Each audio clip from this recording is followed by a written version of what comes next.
Today is Wednesday, April 21st, 2021, and this is a monthly event that's completely free.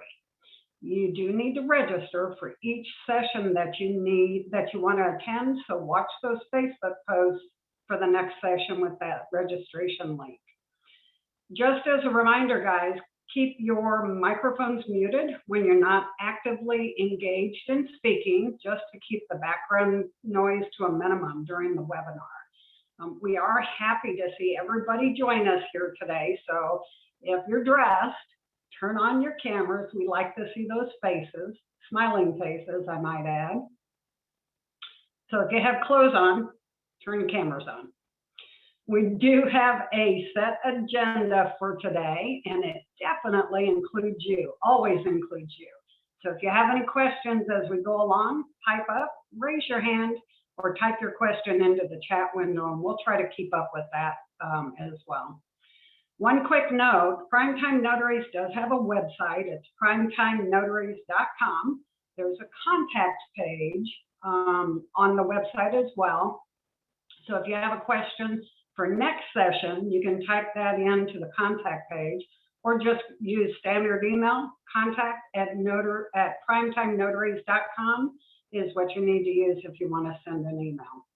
So stay tuned today, because we do have a giveaway at the end of our webinar. So my name is Beth Hathoot. I've been a notary since 1994 and a signing agent since 2001. I did work for a local title company here in the Valley as a processor closer for a few years before starting my own signing service. That kind of dissolved when the market crashed in 08 and 09. So since then, I've just concentrated on building and filling my own schedule and assisting other notaries when possible. I currently am an instructor for Ronnie Mickle's company, Notary Stars. So I am joined today by Miss Carol Ray, Mr. Ronnie Mickle, and Phyllis Traylor. So Phyllis, if you'd like to kick this off and just tell everybody a little bit about yourself. Hello, everybody. How you doing this evening? I hope everybody's doing great. It is great to see so many people on today. My name is Phyllis Traylor, and I am a notary in the beautiful state of Texas. I'm in the San Antonio area. And a little bit about myself. I am the owner of the Texas Notary Public Training Academy. I'm retired from the Army. I am a former full-time professor. I was teaching at a local college here, and I was also a visiting professor at one of the local universities here. I've been a notary for about 12 years now. In 2018, I was honored to be selected as an NNA Notary of the Year Special Honoree. 2019, I was invited by the Texas Secretary of State to speak at their Notary Public conference. And also one half of members of Notary Gals, which is a training program that I do with Michelle Riley. Again, thank you so much for joining us. And Beth, I'm gonna hand it back over to you. Can't hear you, Beth. You're muted. Thank you, Phyllis. Miss Carol, pipe up. Tell us who you are and what you do, if anybody doesn't know that already. You're pretty famous right now. And you're muted, Carol. Can't hear you, Carol.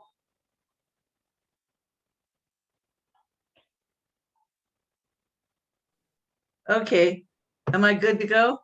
Perfect. You said famous. I sometimes think it's maybe more infamous. First of all, I want to welcome everybody here. We really look forward to this every month. You're kind of a group of our peers here, being of the more advanced senior age that I am, certainly. My name is Carol Ray, and I have been married to my husband for just a few weeks, really short of 58 years. We have 3 children. I did a lot of things growing up and doing working a lot, but I retired as an escrow manager after working for many years as an officer and then managing 2 different companies in California. And then after retirement, I heard about this thing that was brand new then about signing agents, mobile notaries.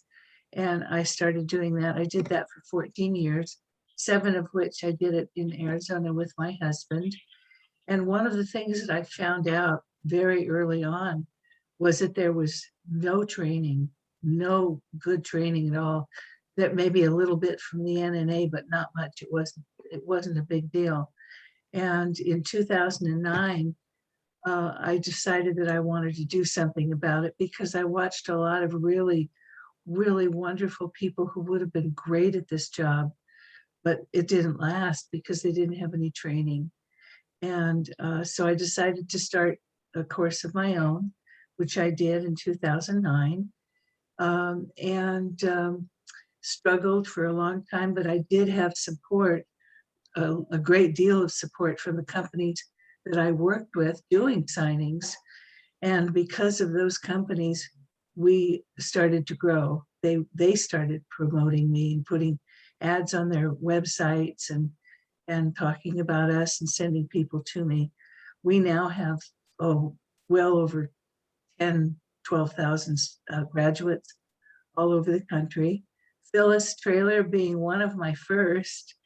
And, and we have been very, very close friends since then. I'm so proud of everything that she's accomplished in her lifetime and in her career as a trainer. And I'm very proud of that. So anyway, I just want to welcome everybody, and I'm looking forward to this evening. And that's all. Thank you, Carol. And then the last panel member, but not the least, Mr. Ronnie Nickel. Can you tell everybody who you are and some of your background? Is he here? He was having internet trouble. Oh, no. I just unmuted. Can you hear me now? There you go. Okay. So my name's Ronnie. I own Unlimited Ink Notary, and I also own a company called Notary Stars. I'm kind of the, unlike Miss Carol, I've been around for probably about 3 years training notaries publicly. Definitely less time than Carol and Phyllis, but what we do here at Notary Stars is a little bit different. We try to search for those things that we try to take it a little bit further with training. We really get into dissecting, things a little bit, deeper. Miss Carol's course is what I call the perfect foundation. At Unlimited Ink, we actually use her graduates, and I love the partnership that we have. And then I'm also looking to add on local trainers as well. So I've actually talked to Miss Phyllis. She has a listing on our site, but we're looking to partner Notary Stars. What we do is we look for areas that we might need to get in and further education. And one of the things we're doing is taking on going further than Notary to Pro, and then also trying to pair up notaries with local trainers in their area. So we're trying to be the evolution of what these directories should have done for us a long time ago, and just kind of take those directories further by offering training, blogs, hiring lists, all the little components that we go and search out for. That's what we're doing over at Notary Stars. And I became a part of this group probably I'd say about 4 or 5 months ago for the Primetime Notaries. The reason that I want to be here is because a lot of the notaries that we work with at Unlimited Ink are of a certain age, and I really wanted to be a part of the conversation because I think sometimes the older generation of notaries feels kind of overshadowed by the new make 6 figures crowd. And I actually have a lot more admiration for the notaries that have been doing this a long time, have paid their dues at other careers and know how to operate professionally than the new 6-figure crowd that kind of like feels like they have to be power notaries with mobile printers and all of those things. So I wanted to be here to kind of support our older generation of notaries And I always say, don't let the Zoom filter fool you. I got lots of gray up in this beard. I'm going to be one of those older notaries very soon. But I'm just lucky to be here, a part of the group, because I feel like I owe it to the generation before me and the generation after me to kind of be a part of that bridge.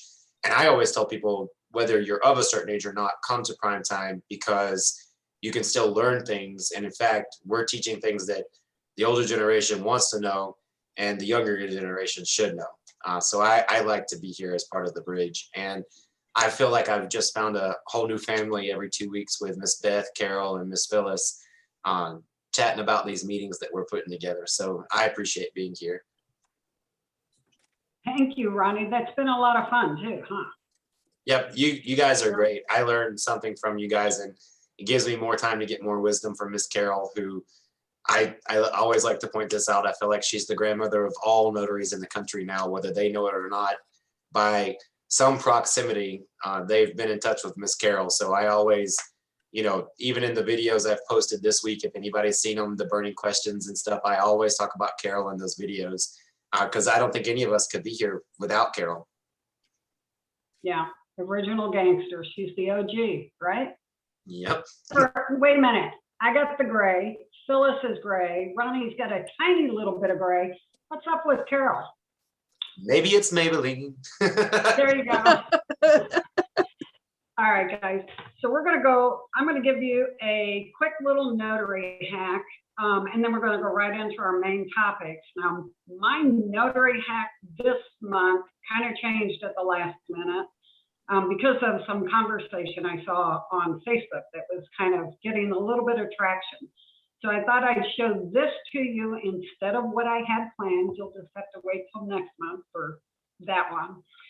But there's been a lot of talk on Facebook about not being able to do notary work, either general notary work or loan signings with deaf persons, or even persons who have some hearing impairment but can still hear.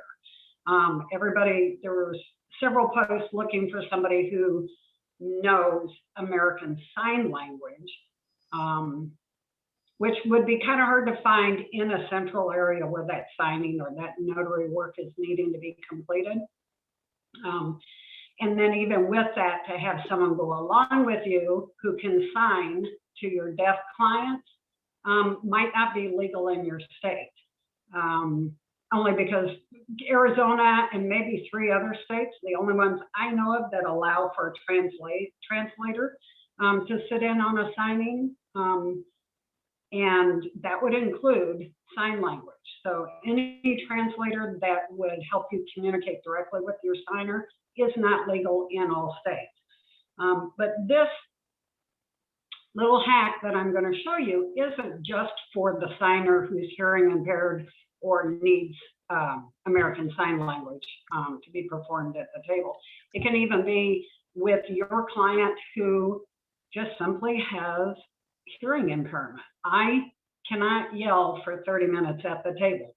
So I always have a little trick up my sleeve that allows me to sign for totally deaf persons and or just the person who just does not hear well. And that's a little app called Live Transcribe. One of my signings I went to had this up on my tablet right when I walked in the door. And every time I say something, as long as I'm pronouncing distinctly enough, it will transcribe or print out everything that I'm saying. I can communicate with totally deaf signers, or even those who are just hearing impaired enough that it requires me to yell too much, or to talk loudly. They can just read if they're not hearing or understanding what I'm saying. Did that print out correctly?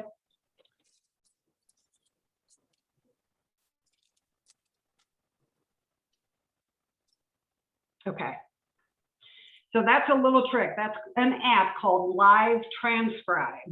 And I first found this on one of my signings where they told me ahead of time that the signers were deaf, totally deaf from birth.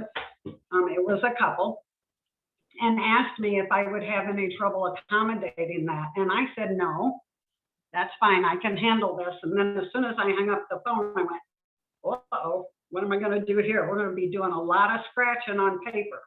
And then I stumbled into that live transcribe.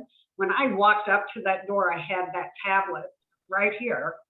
As soon as they answered the door and I said, hi, I'm Beth, your notary, they completely melted. They were so relieved.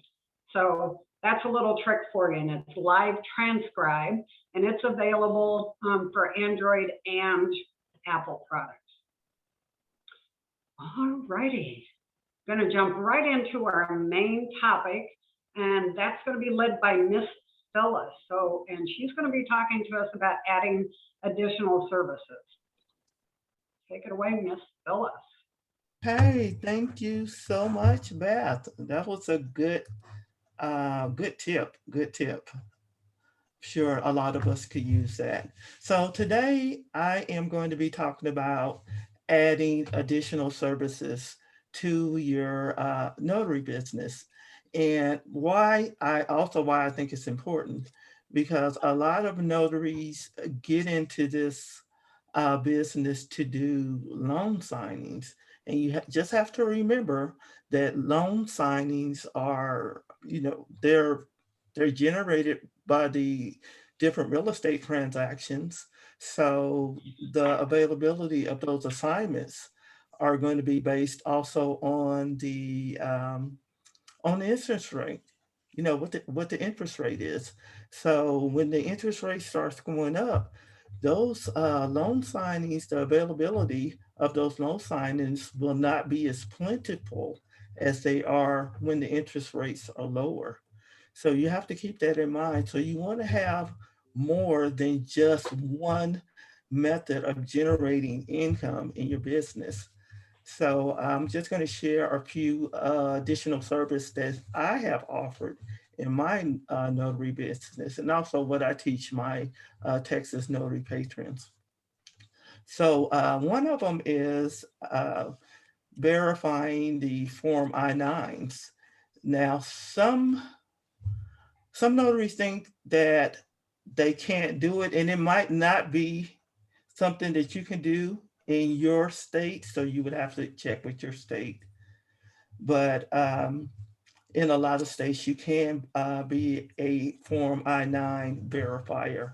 And basically all you're doing is being hired by the employer to serve as an authorized representative to verify the new employee's identification, fill out page 2 of the Form I-9 and sign it. You don't have to notarize it. In fact, it's against the law to notarize the Form I-9. So you don't notarize it. It doesn't require a notary.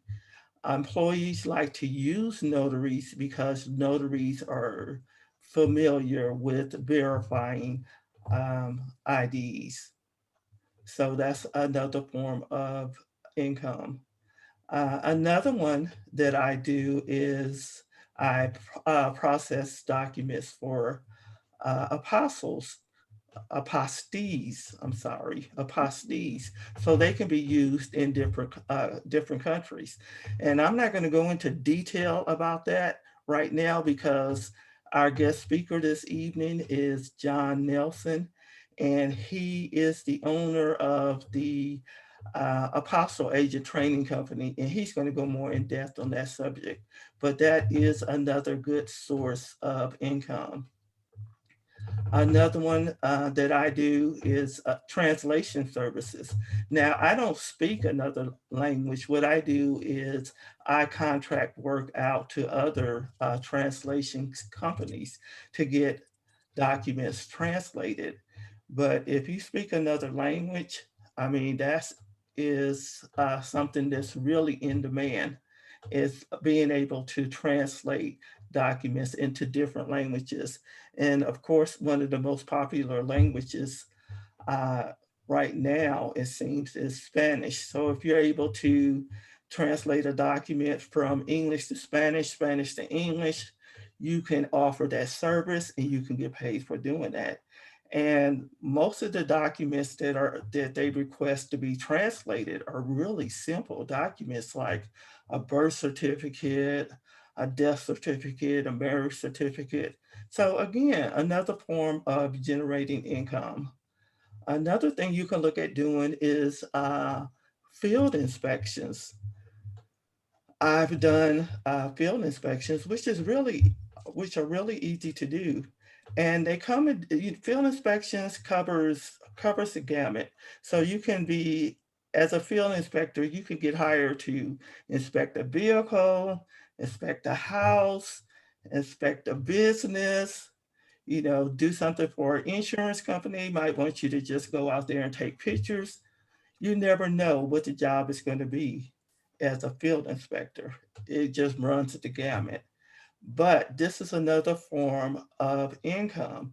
And these inspection companies like to use notaries to do this.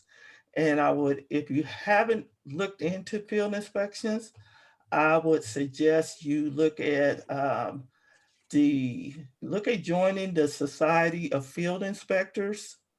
The owner and creator of the Society of Field Inspectors is Richard Law, and he just has a ton of information on his website.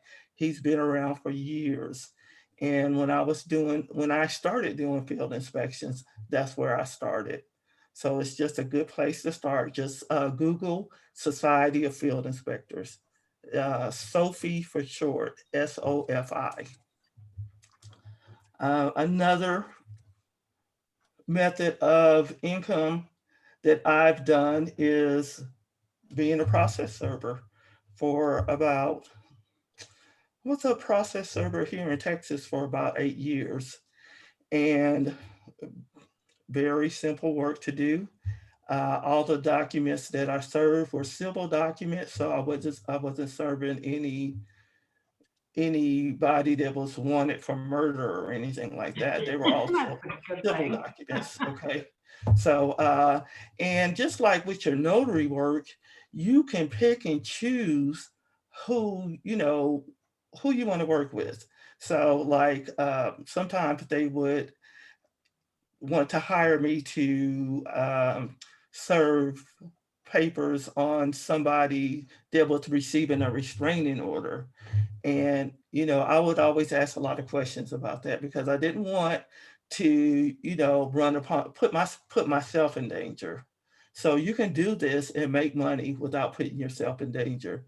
In Texas, I don't know about other states, but in Texas, notaries can also, well, anybody over the age of 18 can serve subpoenas, and they don't even have to have any additional training. So if you're in Texas, that's another form of income. And of course, all of these different methods that I'm talking about, you can create your own your own payment. How much you want to get paid for offering these different services. So this is just something to look at. Because again, remember that the loan signing aspect of our business is tied directly to the interest rate. So we want to make sure that we always have income coming in. And you don't want to put all your eggs in one basket. You want to generate multiple streams of income. So this is just something for you guys to think about. That's all I have. So Ms. Phyllis, before we move on and have you introduce our guest speaker, I'm going to take just a minute, and if anybody has any questions on any of the items that Phyllis mentioned, let's just take a moment and take those questions real quick. If you want, do we have raise your hand feature available, Mr. Mickle? Yes, ma'am. You just go on to your picture and you can just click raise hand.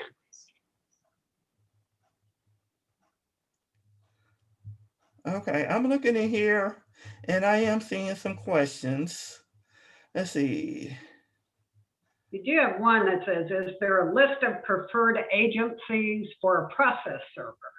So a list of preferred agencies. So just like notaries, we have Notary, Rotary, and different notary directories to sign up to get work, you know, SnapDocs, things of that nature. Process servers have the same thing. They have the NAPS Association, which is the National Association of Process Servers.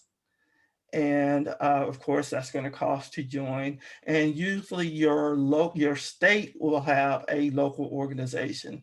Like here in Texas, we have what's called the Texas Process Servers Association that you can join. And that's usually, those associations have directories attached to them. And that's where people go when they're looking for process servers. So that would be just a quick web search or something similar to find those in anybody's particular state? In anybody's particular state. Okay. Correct. So there's another question here for you. Is there training for field inspectors?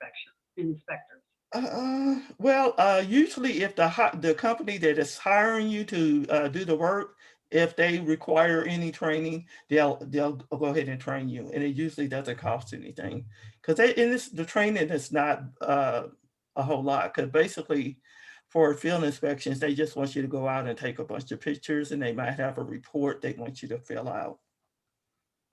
Okay.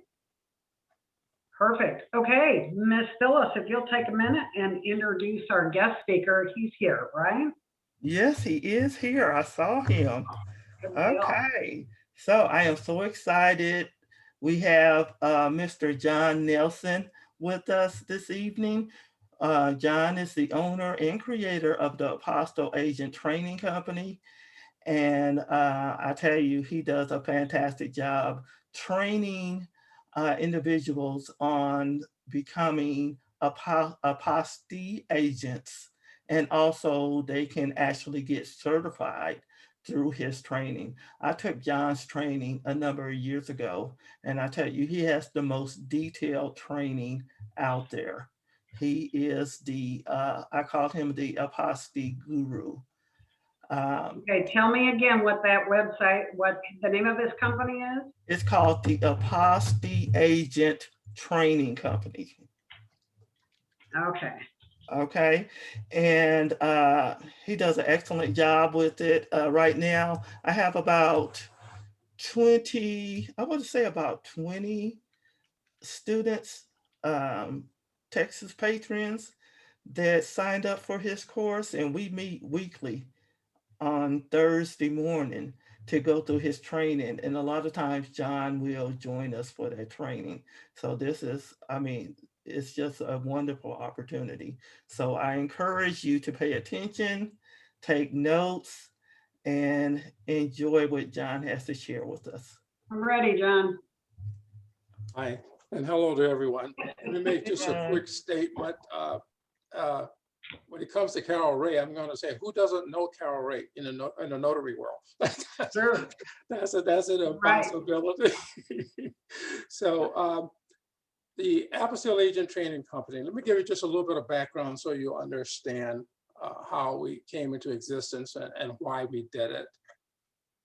One of the things that, and Phyllis has spoken about this evening, notaries need revenue streams. Every notary needs revenue streams. We call it a portfolio of services. The more revenue streams you have as a notary, the more steady the income is and the more profitable your business tends to be. Well, I had never heard of an apostille, never in my life, and then I got calls for it. And so I said, oh my goodness, there seems to be some demand here, so let me see what I can do. I tried my best to solicit help, any kind of help. I was willing to work with some agencies even for free for a while for me to learn this or try to get the information. And what I found is that it was a very close community and no one basically really wanted to help anyone at all to learn this.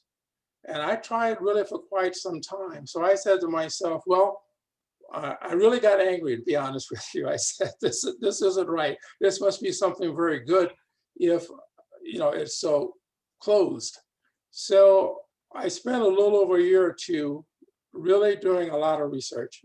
It was a lot of phone calls, a lot of reading, et cetera, to try to find out just exactly what this was and what did it entail. And then when I got the information, I said to myself, any notary should be able to do this. Anyone can do this who is not a notary, but it's a slam dunk. It's just for a notary, it just flows right in there because of the training that the notary has. So I said, I'm going to develop a system so that any notary who wants to learn how to do apostilles and authentications would be able to do it. I said, there's enough business out there for everyone. There's no need to try to keep it closed in, et cetera, and locked off. So that's what we did. One of the goals in creating the study was knowing how income comes with notaries. I said, we want to do this where in 1 or 2 notarizations, the notary is able to pay for the training. Now, we did get calls from marketing companies saying, you are the only one who does this, you should be charging a lot more. And I said, well, that wasn't the reason the school was started. And I want to remain true to the reason that we started in the first place, to provide a place where notaries could get trained and they could recover the training fees as soon as they possibly can. Now, when we put the system online, and we have evolved quite a bit. If you talk with Phyllis, she was way back there at some of the beginning. We have changed it quite a bit. And we constantly try to upgrade. We are on version 7.13 at this juncture. And there's going to be a version 8, which is a major change within the next 2 weeks that's going to roll out.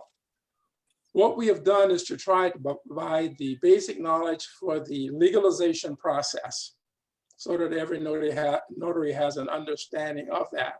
And then we break it down as to how it is best to carry out this legalization business, what you do, what you don't do.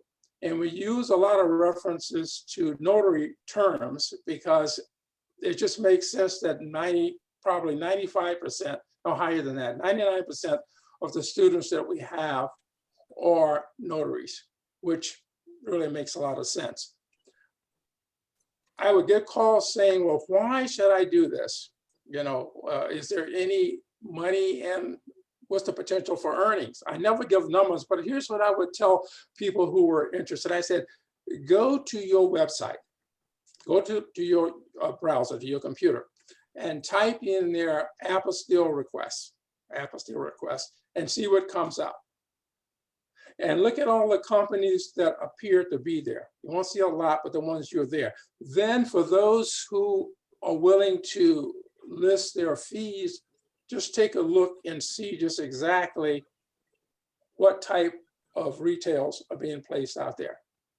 I then said, then go call your Secretary of State and find out what the actual cost at the state level for a legalization is. And I said, it won't take you very long to see the profit potential that's there. So we developed training. I'm in the state of California, and it took some time to do some things that I'm going to share with you really quick. We have a certification and a seal. We literally had to fight with the Secretary of State almost 2 years for that. That certification was not an easy, it's a service mark, it's what it is. And trying to explain to them what it was, they said, people are going to think that you work for the government, you're a government entity. I said, no, we go overboard on our website to make sure that that's not something that could be misunderstood. Now, our training is all online. It is all electronic. There are scattered throughout the study 6 quizzes. The quizzes are put there not to count towards accreditation, but to help the student measure Where am I? I just went through this module of work. Do I understand it? Does it make sense to me? And so the quiz tests that as you go along. Another thing we find, and it probably will not be true about anybody here because you're already in a group, and which means you're interested and you're trying to pursue ways to be better at what you do and earn additional income, was that we had people who would purchase the course and we wouldn't hear anything for a year. By that time, there have been several upgrades in the material, things have changed. So we said, this isn't good. There's some things that we need to do for people who are interested in this type of learning. So one of the things that we added, that there are 2 tests that we require for our certification.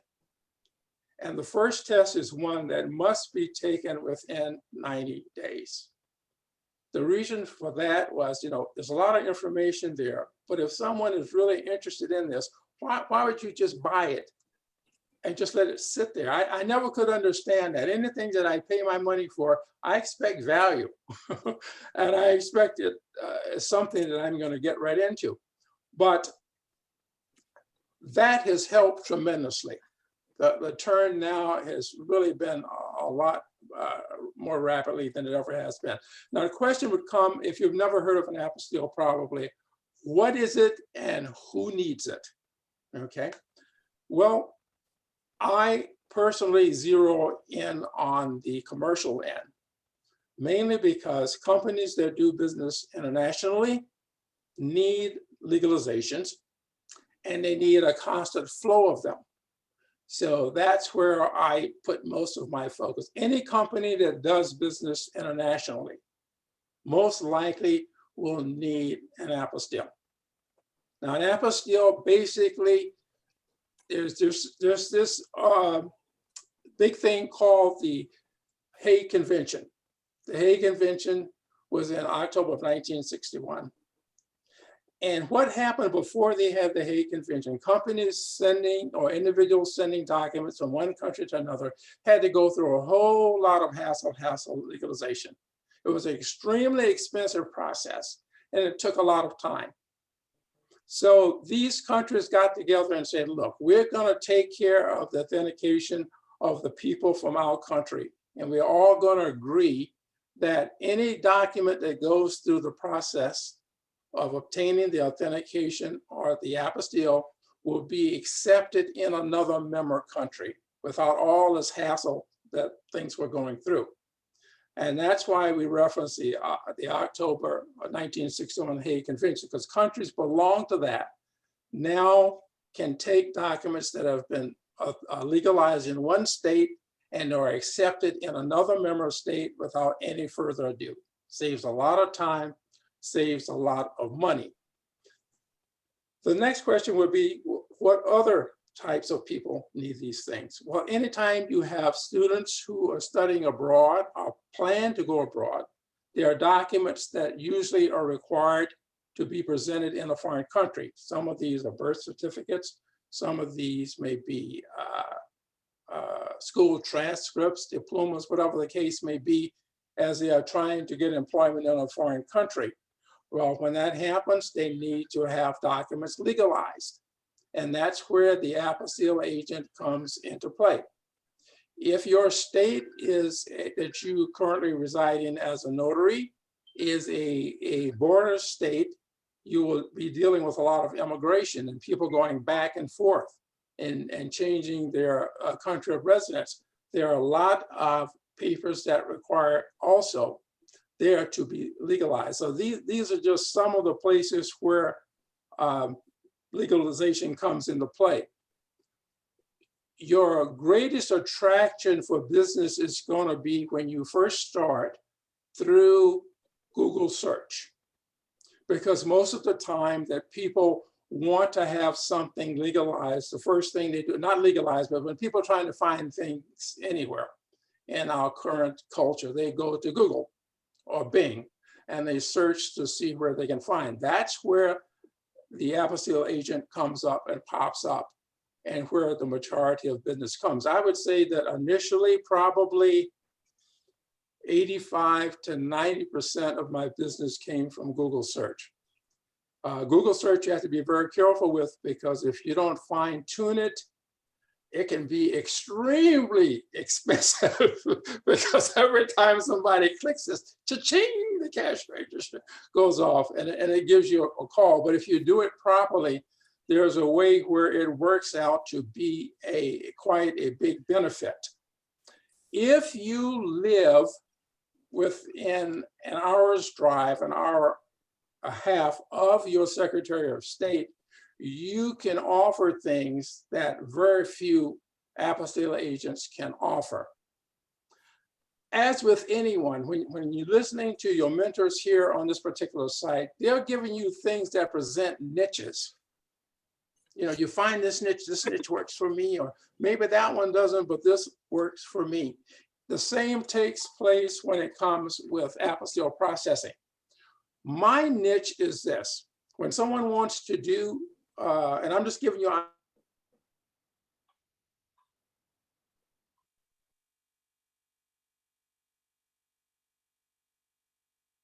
John, we lost you.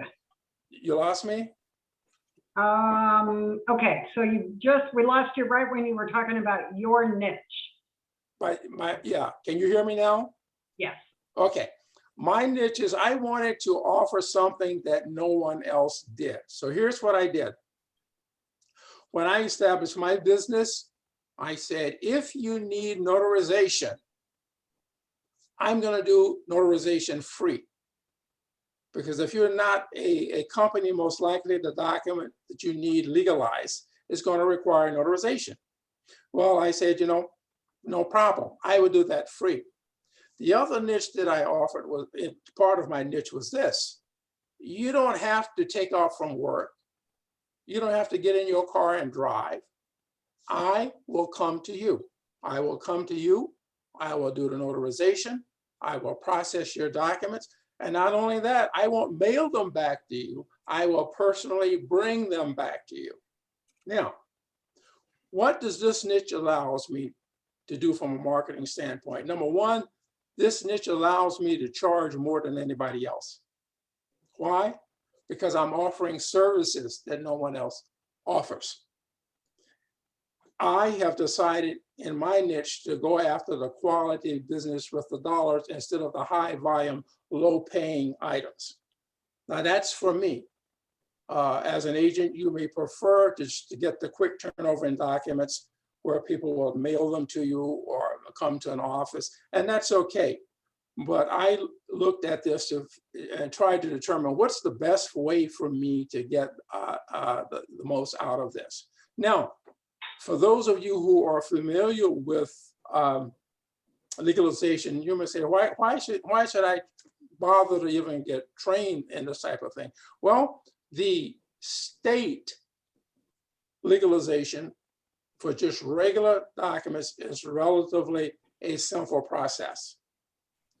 That changes when you start dealing with state documents and when you start dealing with federal documents, where some of the countries of destination may be Hague countries and non-Hague countries. That's when you have to be very, very careful what you do, and it needs to be done right the first time. To make a mistake in an authentication can cost a company quite a bit of money. So therefore, you want to make sure when you do approach it that you approach it correctly. One of the things that hopefully we will never change that we do is that when our students are in the learning process, they feel free to text or email us or call. We don't encourage the calls because we can't always pick up the phone. But when they have items that they do not understand or things that need further explaining, we do that. Okay, because so you have a ton of questions hanging up in our chat box here. Okay, I'll stop for a minute. Go ahead. Okay, so let me ask the first one. So just to clarify, an apostille or an apostille agent is not just someone who either notarizes or picks up a notarized document, runs it down to the Secretary of State for authentication, and delivers it back to the client. It's a little more than that. Is that what you're saying? That's just the definition of an apostille agent who deals only with state items. Okay. That's the simplest of things to do it. What people are concerned with when they're looking for apostille agent is someone who knows what to do and can do it accurately and quickly. That's what their concern is. They want to call you on the phone. Here's what I need to have done. Can you do this for me? And how much is it going to cost? Now it gets a little different when you are working with companies. Like my focus, excuse me, from the commercial end is I focus on medical device companies. Now medical device companies have a lot of different forms. Some of them are corporate, some of them are personal, some of them are federal. It depends upon what they're doing. And they just call, John, here's what we need. When can you come in and do it? So That's- John, is your certification, your training and certification, is that only for the state of California? No. This is one of the things that I had a lot of trouble trying to make them to understand. My certification is given to anyone who trains with us and meets all of our requirements. We're the only person that we were aware of. I think some schools have started since we have that offered that type of training. Like, for example, if a person is getting certified to be a loan signer, okay, there are some that are state specific and some that covers you, no matter what state you're in, the basics are here are the basics. And if you take this type of training, you will be able to do that. So that's what we do. You can use, that's not only just for California. There are some minor differences between states, but generally speaking, the same processes that we teach or what's followed. Perfect. Okay, so even just being a quote unquote runner, and this is in the chat box, says, can you be a runner and not have to be certified? Of course you can. Yeah. The certification isn't required. It's the reason, and I'll tell you the reason for the certification. Because you don't want it to be rejected after you run it down there and they say, this isn't the right form. This isn't what we need. Is that it? You have to know what, oh, we lost you again. Okay. John? And Beth, what was your question again? Somebody's asking if they can just be a runner. Pick up the Yeah, I tell you what- document that needs an apostille, run it down to the Secretary of State You and have have them authenticate. You know, if you can imagine that, because they were trying to do it themselves along that line, and they thought they had followed everything correctly, and then they get there and find, no, you didn't do it correctly. So now it has to be started all over. So the Or worse, certification. it gets back to the other country and that's rejected. Yeah. Well, yes, that can happen. Let me share something with you that happened quite recently, and it was a first, and boy, was that a wake up for me. I was dealing with legalizations, commercial legalizations for the country of Egypt. Egypt is non-hate, so it has 4 different steps that it has to go through.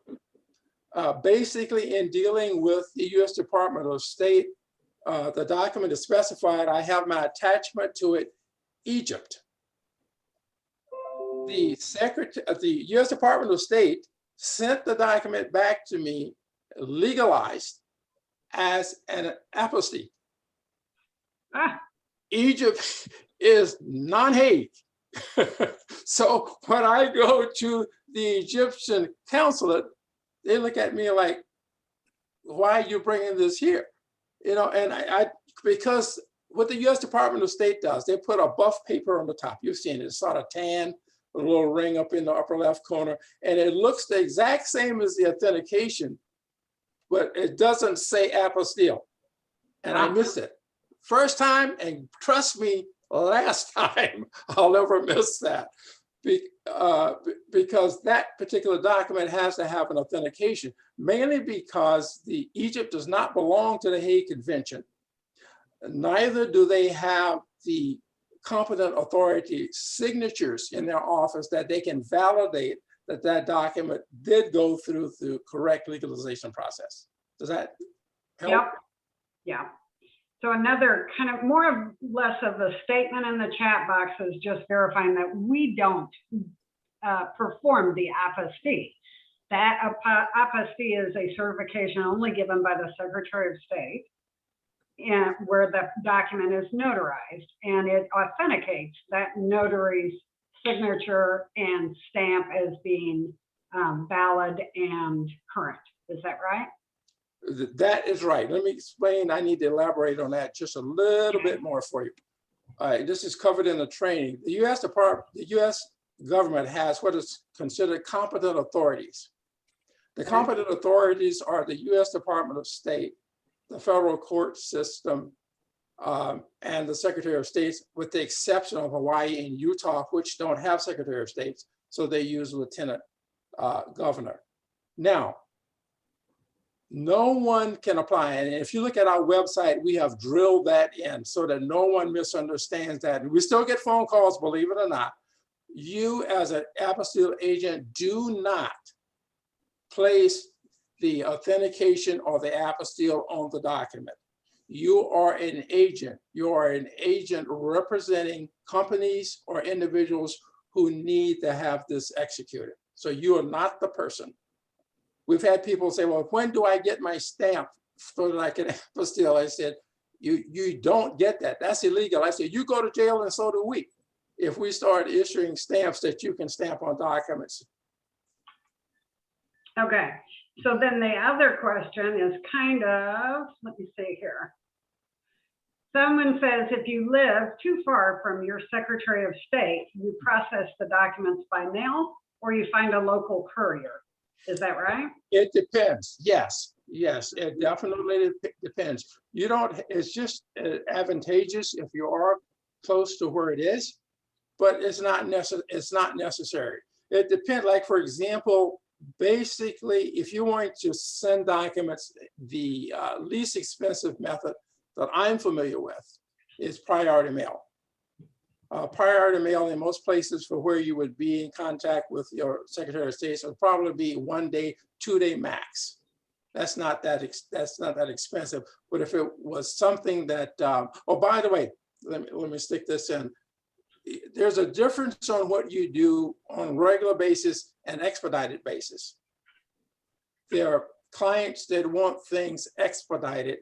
So expedited means that they do what? They pay you more. Yeah. Because they want it done much faster.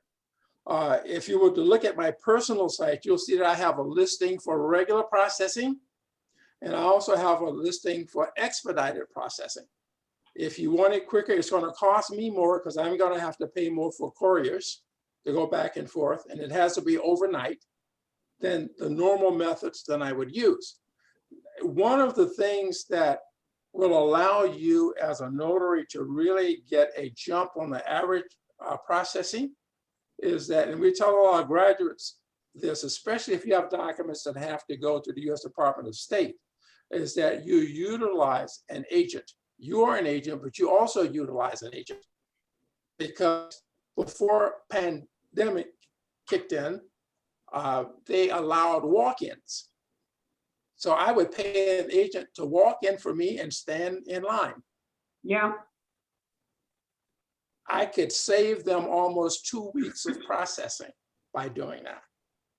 And these are things that ordinary people probably will not know, but as a trained agent, these are things that you need to know because speed, accuracy, and knowledge are the things that will determine how well you are at this business. And just to clarify a little bit more, these are not notarial acts that we're doing on apostille work unless we're notarizing the document before we take it to the Secretary of State to be verified or legalized. That is correct. You're not limited to your notarial fees for whatever is based in your state. Those don't apply at all. You set your own fees, right? That is correct. I get quite a few requests for legalizations that are mailed to me out of California. So therefore, if you look at my website, I drop the price quite a bit for items that are either mailed to me or items that are sent to me from out of state. Why? Because there's a time lapse between when they send it and when I get it. And then I have to process it going back to their state. And it comes to me and then send it back to them. So it can't be a very speedy process. So what I do to bring comfort to them, I lower my fee that I charge. I still make a profit, but it's considerably less because of the going back and forth and the time that's involved. Perfect. Thank you, John. That was really, really informative. I'm going to take just a minute and see if anybody has any additional questions for John before we move on. I answered a lot of his questions that were coming in through the chat. Yeah, I saw you doing some of that. That's good. Mostly, and you're going to get a flood of people going to your training site, John, so just hold on to your seat, okay? We got a lot of interested people. Perfect. Thank you so much for being here. I really appreciate that. That's a good something else to do. And because we're notaries, we're kind of used to the paperwork and the process and maybe even the Secretary of State's office. So other than figuring out which document needs to go with those documents to the Secretary of State to be legalized or certified, that'd be a good fit for a notary for sure. And Beth, I'd like to thank John as well. This is Carol. As a fellow educator with the right motives for training people, he certainly has my respect. Awesome. All righty. On to our next topic, and this is going to be Mr. Ronnie Mickles' spotlight. I'm sorry, I was trying to get those two words together and I messed up your last name. Ronnie is here. He's going to talk about where to list for those additional services. So Phyllis kind of gave us a whole list of things that we could do to diversify our notary business, and particularly when loan signings are down. And Ronnie's going to tell us where to list those services. Okay, so first of all, I just want to say thank you to Mr. John. I actually have done apostille myself, and one of the things is that, you know, I've always lived close to a capital or a satellite office where I could get them done. It is a great service for notaries to add. If you're in the Phoenix area, you know, the state capitol is just downtown, and we actually charge for the service to go wait in line. I'm going to visit your training after this. I didn't even know it existed until, you know, we started talking about it for planning these meetings. So I'll take a look at it. I'm a kind of a dork for taking things, trainings and such. But I'm always telling our notaries, we haven't done that many actually here at Unlimited Inc., my other company other than Notary Stars, because of COVID.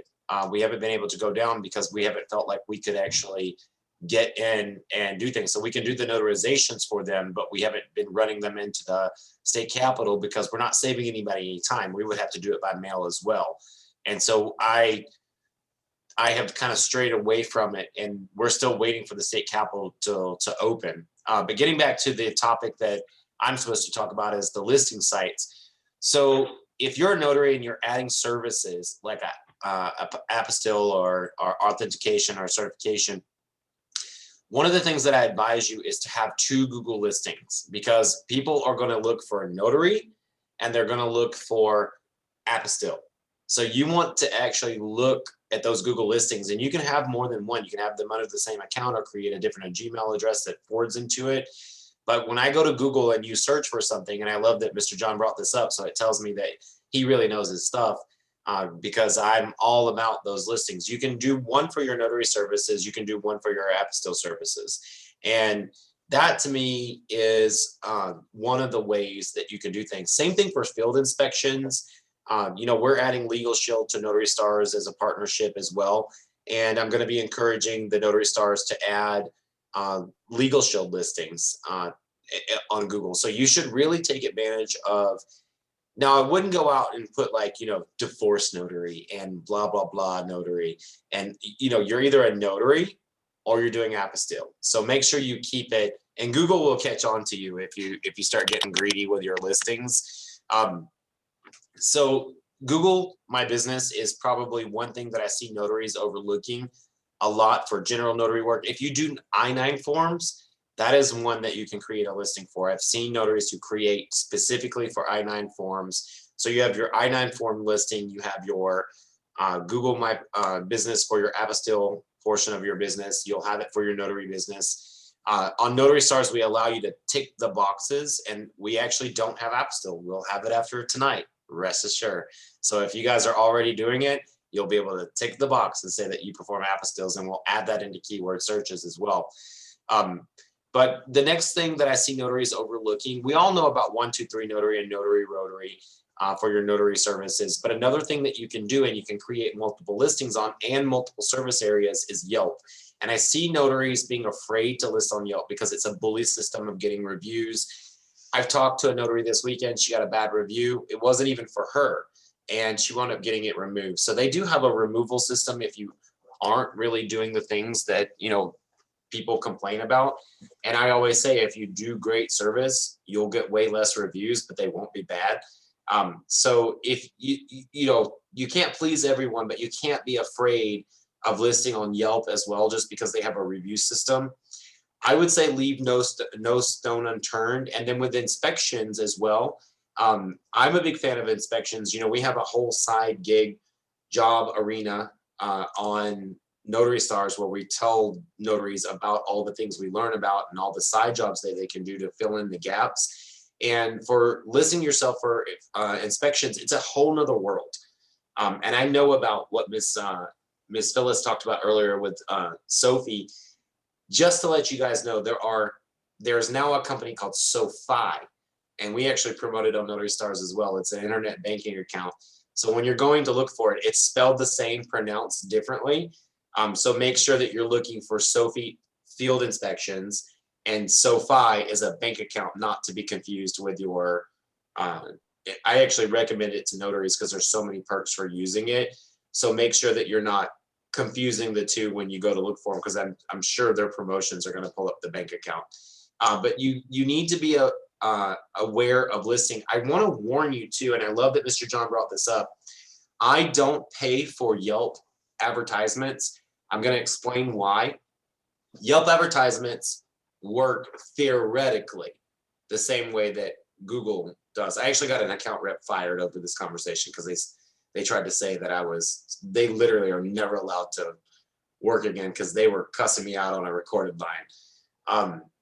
So Yelp, you have the ability to turn your listing on and off for the advertisements, but you fall into the same category as an attorney on Yelp. And when they're advertising, you're going to be paying for clicks that you don't want to pay for. So you just want to operate on the free listing. Whatever you get from that, go with it. Mr. John was right. There are stories of a kid who just wanted to advertise something, and then he woke up with a $500,000 bill and his parents freaked out. Luckily, Google was very forgiving about that, but we're all adults. They're not going to be forgiving. If you don't know how to use Google Pay-Per-Click, they offer a free class on how to use it. They offer two things, AdWords Express, and then they offer the Google standard. I use Pay-Per-Click for Unlimited Ink Notary to get general notary work for our signers here in the local Arizona area and in some of our hot markets. You have to take that course. Like if you sign up with it, there's no way. And make sure you talk to your account rep. Don't go in thinking you can do it. You will run up a huge bill. I've brought my bill down from $1,500 a month to $500 a month and get the same results out of it. That means I'm saving $1,000 by understanding negative keywords, understanding, what keywords. Let's take it for instance. If you're running a pay-per-click campaign and you're a pool company, you don't want to put the words heating and cooling in your ad or in your keywords. You want to really hyper focus on pools, because heating and cooling is going to pull in electricians that work on homes, and person who clicks on that ad is going to have you to pay for it. That's something that you don't want. Another thing that I see notaries overlooking is Instagram and Facebook advertising. These are something that major corporations are using, and it gives you an ability to, where I see it the most, and some of you may not know this, but I actually own another company outside of the entire notary industry, and I use Facebook and Instagram a lot to promote that company. And I use what I've learned from that to promote the notary companies that I oversee. Instagram, is a great way, and I'm going to be doing videos on those short clips on Instagram very soon, and I'll offer it to the Primetime Notaries. It's going to be free information anyway. But Instagram, having a professional Instagram account where you can post and know how to use hashtags. People go on Instagram looking for things. They look for specific keywords. They follow specific keywords. You can use this to your advantage. Also, having a Facebook page, it plays right into the algorithm for your websites for SEO value. I see notaries overlooking this. They don't take the time to build their Instagram. They don't build their LinkedIn. They don't build their Facebook. These are all places that you can list that have brought me business. And I feel like sometimes notaries are like, okay, I signed up with SnapDocs, let's go. And that is just not where it goes. You have to go to all the different places. And if you want to go into field inspections, you need to go through and list with all of those companies and create a Google listing for those, a Yelp listing for those. And then constantly research other places. I can't, in the, few minutes that I get to talk tonight, give you every answer. And even if I wanted to create 10-minute videos, I couldn't give you every place that's available. But I will tell you that Google, Yelp, any place that you can list yourself. I do want to make a warning against the company called Yext. It's Y-E-X-T, like text, but Yext. Stay away from this. They will say, we'll list you everywhere. All your information's up to date. You can do all of these things yourself. I have been a victim of this. Yellow Pages I've been a victim of. When I first started my notary business, I think I paid Yellow Pages $2,000 my first year on a payment plan to get 0 calls. You don't want to pay for, Google loves Google, so it will work for you. But Yelp and Yext and all of these places that can put your name everywhere, I tell you, if you really want to know how to get your name everywhere, go for these listings, go to Yext, find out what sites they put you on, and then sign up those sites for free yourself, and only use the free listing for those. That'll be the greatest takeaway for tonight. If you literally go to Yext, find out every site that they say that they put you on, and manage your listing, and just manage it yourself. You won't pay them any money. And then just remember, all the sites you signed up for and created those listings for, it's the same thing that they're going to do for you. And you can do it yourself for free. But I've already paid for these things and paid for the upgrades, and they didn't work for the value of what I was paying for them. So that's where I'm going to wrap it up and turn it back over to Miss Beth Hathout for the final portion of this tonight. So you have a couple of questions in the chat window, Mr. Ronnie. Okay. Somebody is asking, Gina says, for opening up a Google business account, there would be a charge if someone clicked on it? No, so Google My Business is actually free. You don't pay for that at all. They do a verification process where they mail you a business card with a code on it, and you activate the listing. Google My Business is a listing, and Google loves Google. And I'm just going to show really quick. I'll share my screen and make this really quick. Let's see. We'll just go to Google and do a search. And I'm going to share my screen really quick so that you can see. There we go. So this is a Google search. And let's just say Notary Star, let's say Notary 85013. So the first thing you see when you go to Google always is going to be Google My Business listings. And here's a really great tip. You want to make sure that the word notary appears in that listing, because Google has so many algorithms. You can see my Notary Stars listing is right there under all the Google listings. Google loves Google, so it's going to index their listings first. But then the first one is Notary Stars, just have to point that out. But you don't pay for this listing. You pay for advertisements. So what I'm talking about in terms of advertisements are these things that we see. Let's see. You'll see it sometimes where it says ad. A lot of people in my area might have their ads turned off because after 6, it kind of dies down for notary work. You'll see things like ads. Let's see if we can do this. This will probably, it's going to pull up a lot of people. So here we go. You see the word ad right out beside these listings here. So these are all the people advertising notary training right now, if you key that in. And then the next thing is going to be Google listings and then websites that actually have good SEO value. You don't pay for that Google listing. You pay for the little ad that brings you up above all of that. So when you list your business and then Google comes back and said, do you want it to boost an ad or place an ad? That's where the fees come in.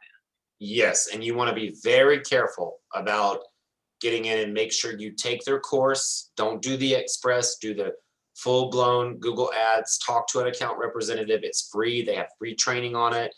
Do not do it without training. I'll try to implement that into Notary Stars, but I'm still learning to this day. I mean, like I said, I'm down to saving $1,000.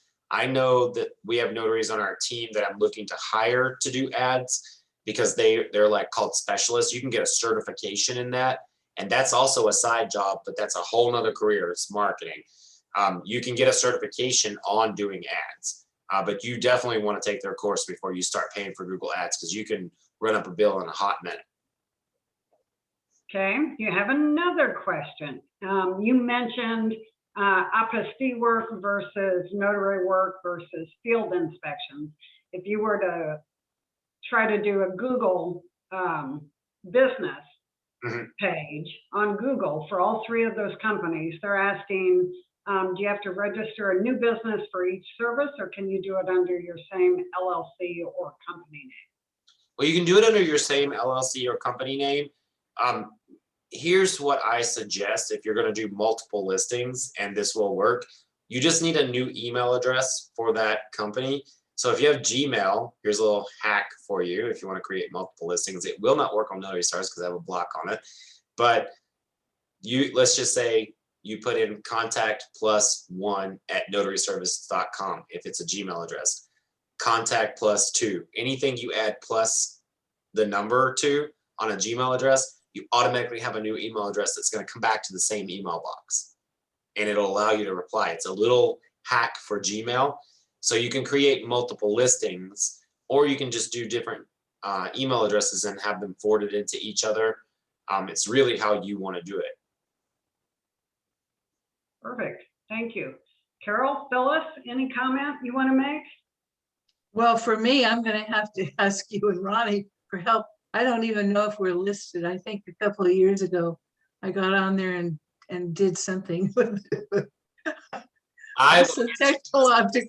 I will get you listed tomorrow, Miss Carol. Oh gosh. Yeah, But- I just wanted to say another good one that I use, and they have a free version, and it's getting a lot of traction now. I get a lot of work from is Alignable. So you might want to look at that also. They have a free version. Alignable is kind of like LinkedIn though, and stuff like Yeah, that. and LinkedIn is a good one too. Another one that's become really popular during COVID is Thumbtack actually repealed any costs for notaries during COVID. I don't know if it's still going on, but you didn't have to pay for leads on Thumbtack during the pandemic. And it may be coming to an end now, but they actually sent out a special email because I have our business listed on there. We don't use it that much because you have to pay for the lead. You don't know if you're going to get it. But they actually repealed any fees to notaries at the beginning of COVID. And I haven't seen one come back saying that they are. So you may want to check out Thumbtack too. But I do Alignable. I do everything. There's no hurt if it doesn't cost anything to try it. I had a lineable, I didn't know what I was signing up for, and I became so inundated with emails and luckily recommendations and things, I couldn't handle it. And so I just like opted out because it became like 8 hours a day of answering stuff. Well, thank you, Mr. Ronnie. That was very informative. We're probably going to have to put a whole session together just on that. You know that, right? Check out the burning questions. I'm doing a lot of it on burning questions where you can learn in like little 4 to 5 minute clips. And believe me, I know everybody knows I love to talk. I'm trying to keep them at 10 minutes or less, but most of them are 4 to 6 minutes. So don't be afraid of the burning questions I've been posting. And you can find those in the Facebook group for Notary Stars and on the training website. You can find them on the training website. You can also just subscribe to that particular playlist on YouTube called Burning Questions by Notary Stars, or go to our YouTube page and subscribe just to that playlist so you'll know every time one's done. And these are free. I'm just doing what I can to help. And I'm going to help Miss Carol, and I'm going to turn it into one of the burning questions on how to create a Google listing and get that verification and then hide your address. I'm gonna use Miss Carol to make sure she has all the best reviews out there, and I'm gonna get her listing up there. So you guys look for it. Thank you.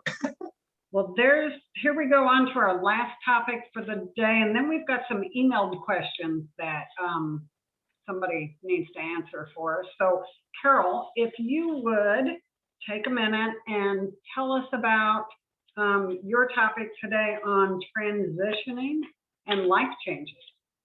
Okay, first of all, I want to thank you and Ronnie and Phyllis and John tonight for this platform. I just love this.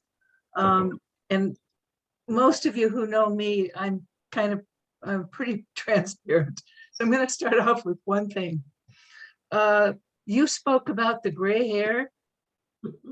I have no idea what color my hair is because mine comes out of a bottle.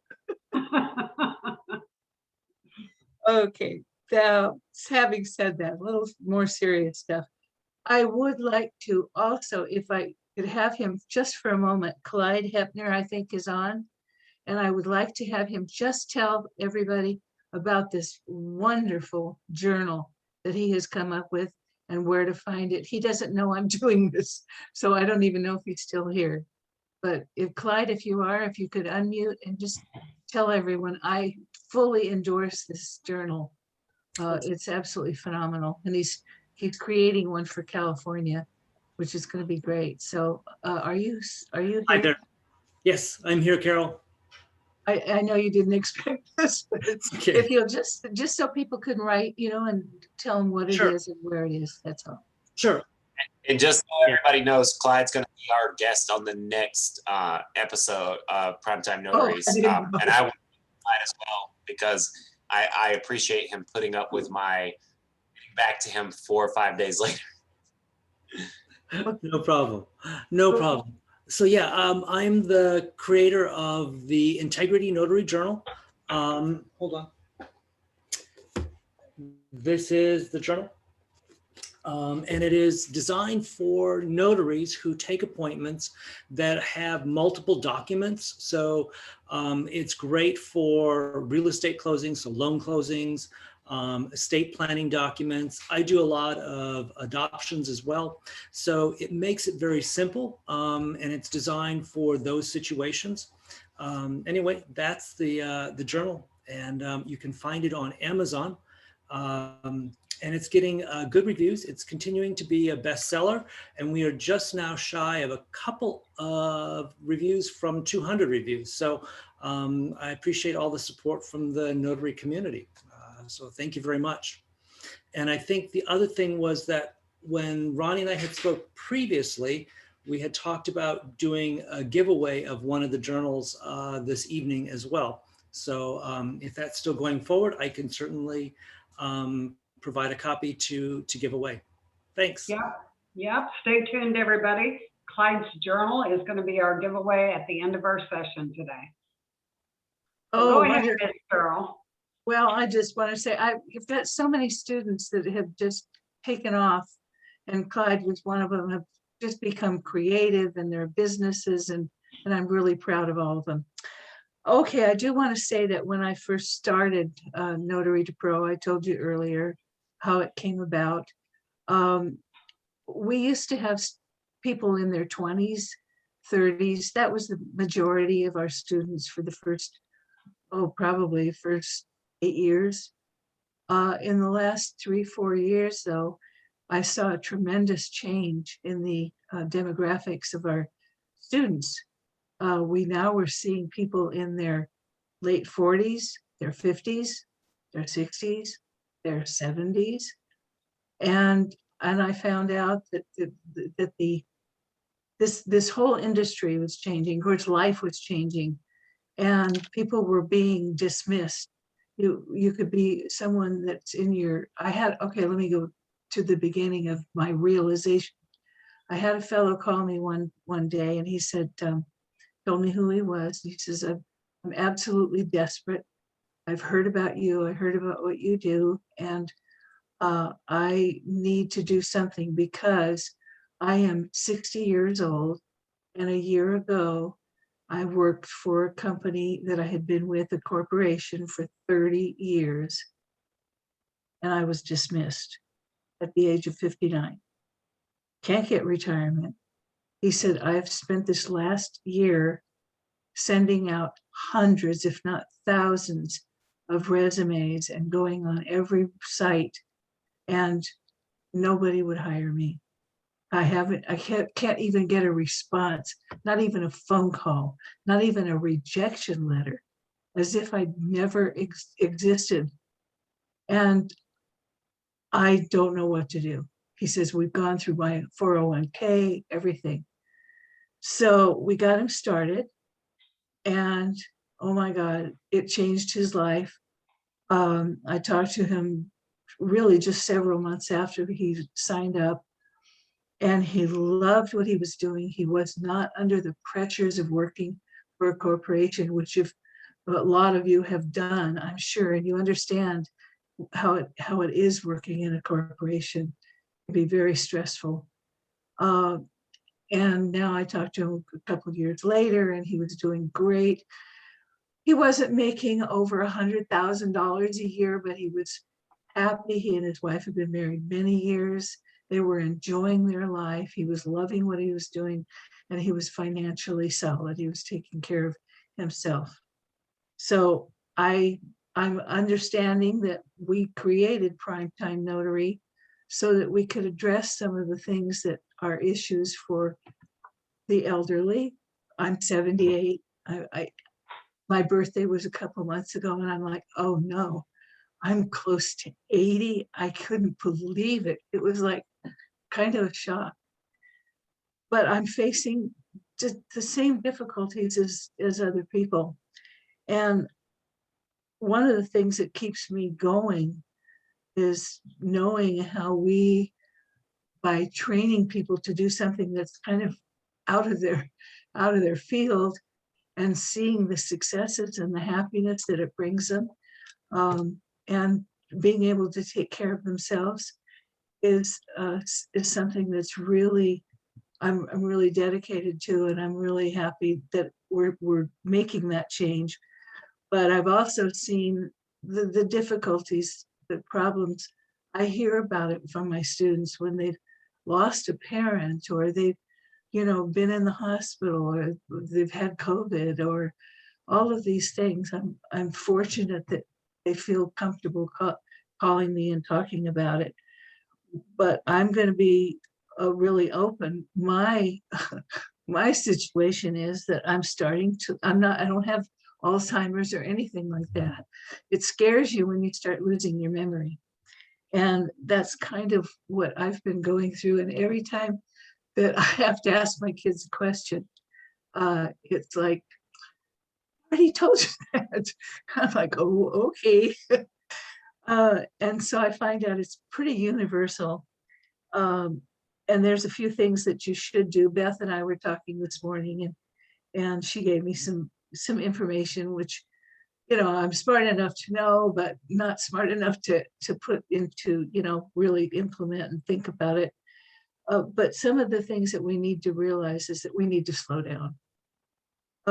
We need to take our time in doing everything. Even from walking, I mean, if you're a walker, that's great, but you know, you don't want to fall off of a curb because you don't maybe see it's there, or you know, things like that. Make notes. My husband tells me you got to ready everything. He writes everything down. If you're thinking about something that you're going to do, or you need to do, or you want to do, write it down. And he's right. I'm starting to do a lot more of that writing down so that I don't forget these things. And I'm sure that some of you are going through this.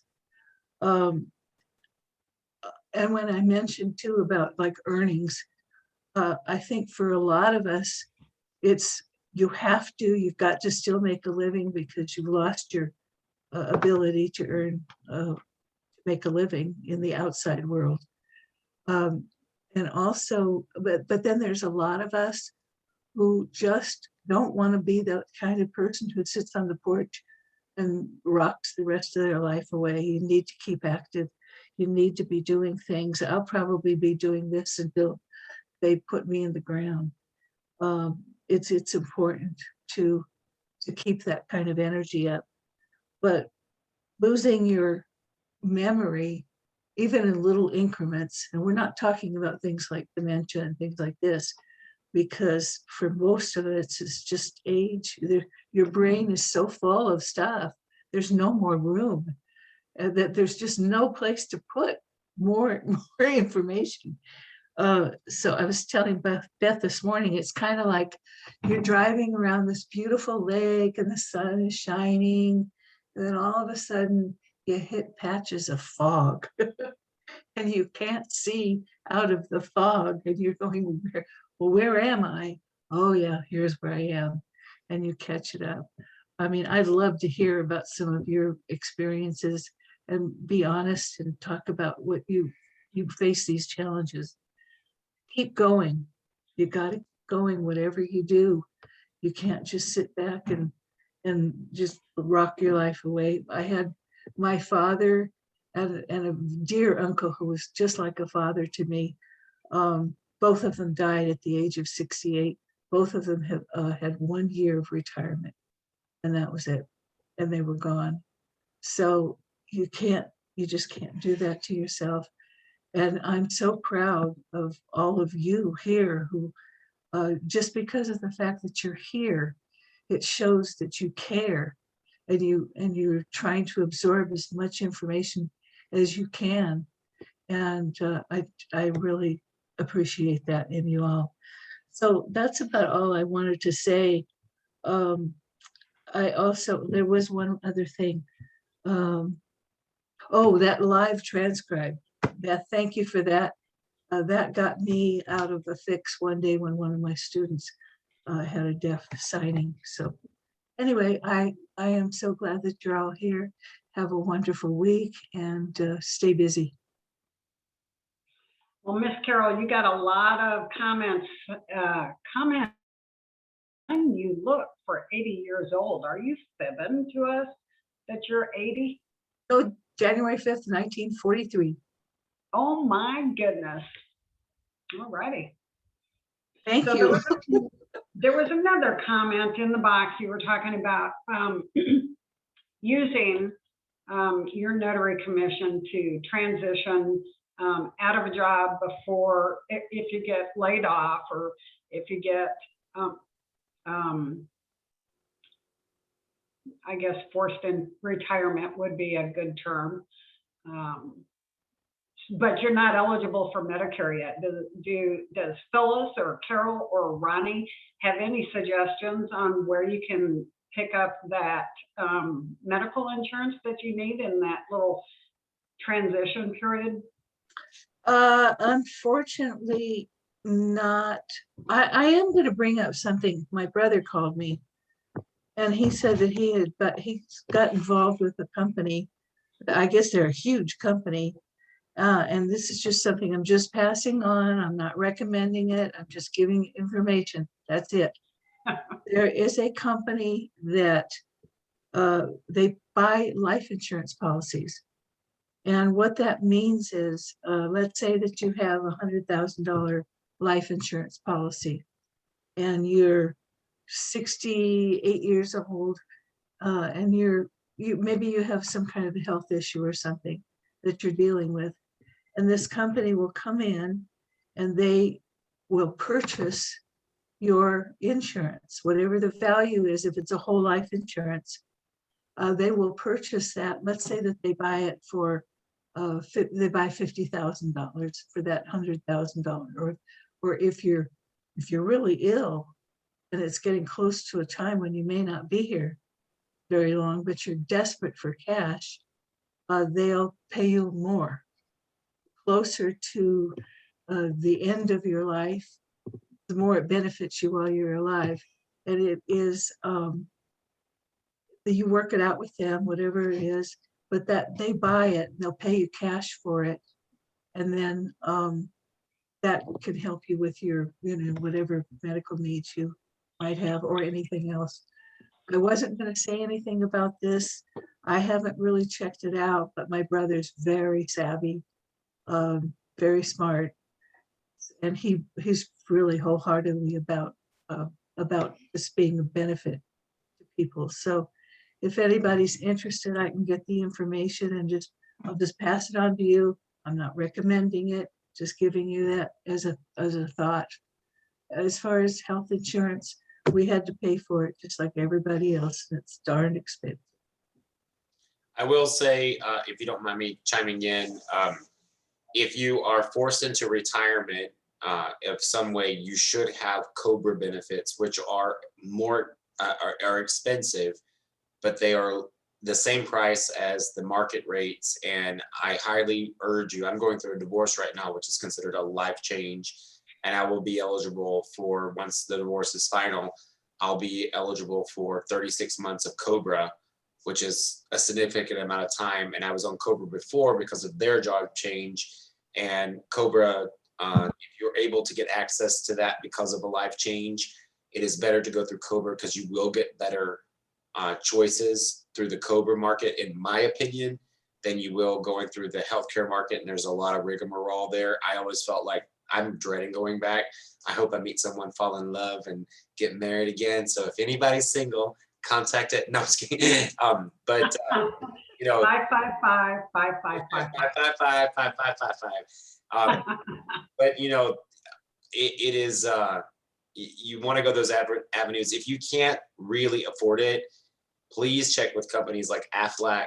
Please check with companies like State Farm for disability insurance. Go for anything that you can get. There are some discount programs for prescription medication. Please go for those. I've actually done that at several points in my life as I was building this career. I don't have really much that to worry about, but there are programs out there that you can get discounted medical care. You're not going to get the same if you have health insurance or COBRA. But if you are going through a life-changing event where they're pushing you out, really look into COBRA. Perfect. Thank you. So do we have a couple of minutes left here, Mr. Mickle, that we can do some of these emailed questions? Sure, but I did want to comment just to follow up on what Ms. Carol was wrapping up with. Sure. In this industry, and you know, I know that we're talking about the positive thought, but I thought this would be the perfect place to insert it. We're going to be wrapping up with a kind of like a positive thought. And in that whole arena of, you know, being pushed out to work and that sort of thing, you can come into this industry if you're pushed out of your work environment and you can feel like you have to keep up with the Joneses. And, you know, we hear 6 figures and all of these things. And, you know, you'll hear me talk on Notary Stars a lot that not everybody needs 6 figures in order to, you know, live. Some people just need 35,000 or 50,000. Don't come into this industry looking for what your neighbors are doing or what you hear on the internet. Come into this industry, you know, especially if you're a Notary Pro graduate, going out with feeling good about yourself and feeling good about what you're bringing in, and forget what everyone else says. Truly just turn the chatter about how much other people is so unprofessional for people to be talking about what they're making. online, and I just did a video blog on that. It's extremely unprofessional. If any of you that retire from professional jobs know, if you talked about how much you make with your fellow employees, you would be fired. And so I just want to say, don't come into this industry or feel like you're not keeping up with someone. Do every day for you. Do every day what makes you feel good. Earn what you need to survive and set goals for yourself and forget everything else. So I just wanted to put that in there right on top of what Miss Carol has said. I want to add to that, though, that is what the direction I think that most of the more mature people find is just getting by what they need, doing something, keeping active. But I will tell you that last year I had a couple of students, several students, who were in desperate need of making a lot of money. One to take care of a daughter who was very, very ill, setting her up in her own place and everything. And she made over $325,000 last year, working 6 days a week, doing loan signings. And she'd only been a graduate of mine for 2 years. And she was terrified to get started. And a couple of others who made a lot of money last year. So if you really need it and you need to hustle and get out there, it is possible. I don't want to discourage anybody from thinking that they have to be limited. But Ronnie's right. Do what you need to do and enjoy your life. We have a couple of email questions we need to get to before we wrap this up, and we're running.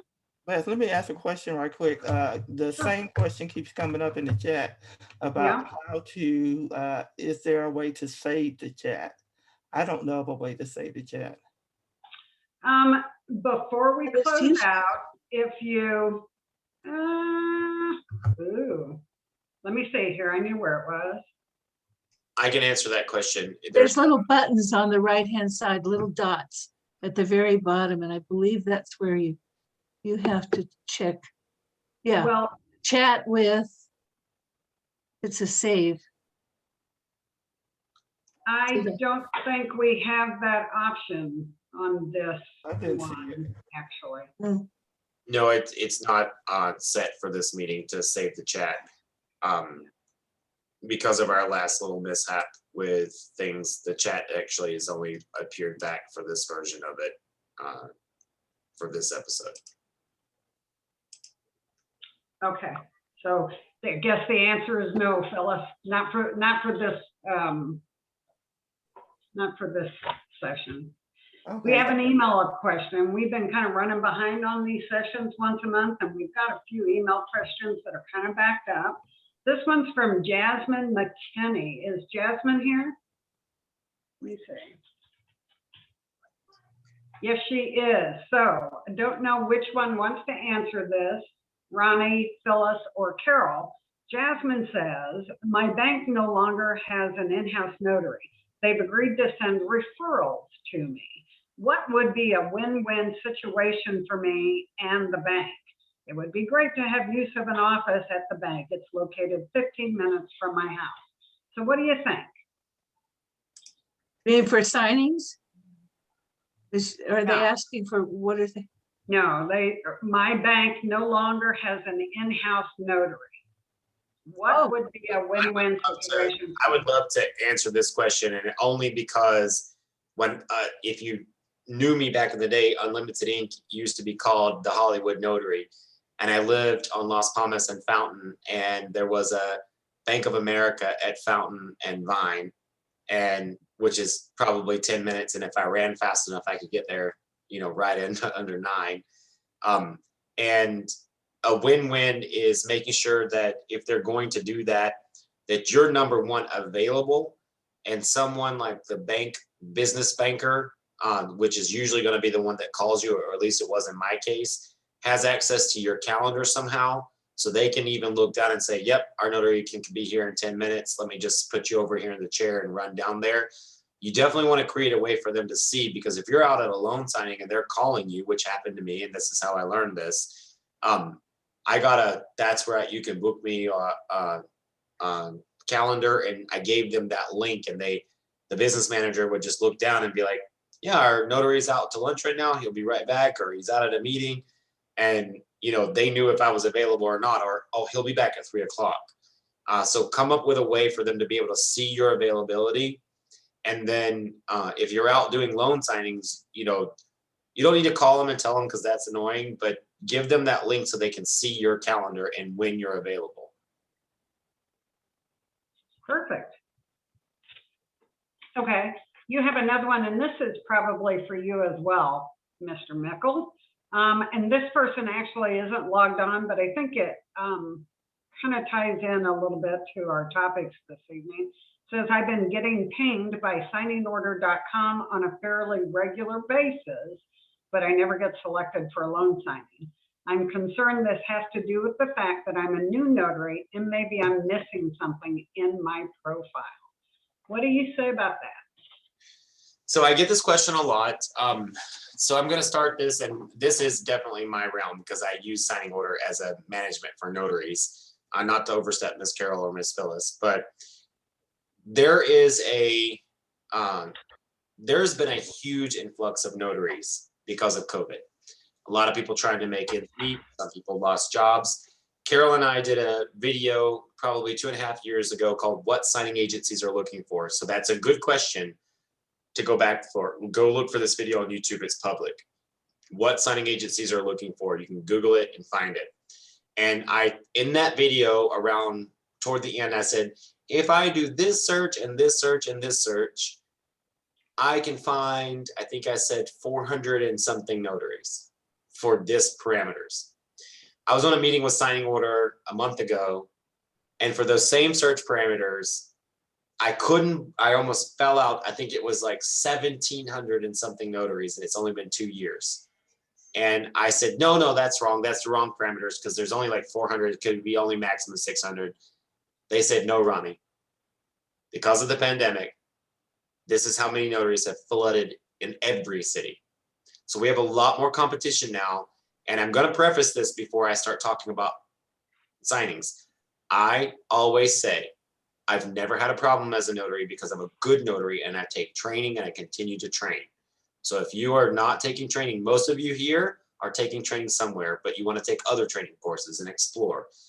Those who really fill their minds with knowledge and really get it are going to float to the top because we've had a rush of notaries coming into the market, and those who are getting bad reviews are going to float to the bottom when we don't have to pick and choose during a refinance boom. And that's coming very quickly. I can already see notaries calling Unlimited Ink going, it's getting slower. What's going on? Right now it's tax time. But soon it's going to be the actual decline with interest rates rising and there being a saturation in the market. That's going to come. Your profile can do a lot for you on Signing Order. First of all, they offer something called upgrade for 20 zip codes. Every notary should do that. I don't get any money for doing that. That all goes to Signing Order. You can do it once, twice, 3 times, 4 times. You put in 20 zip codes. I always say put the ones around you. Don't choose your zip code as one of them. You're going to be in that zip code anyway from your address. Also pull out a map and make sure that you put zip codes that actually homes exist.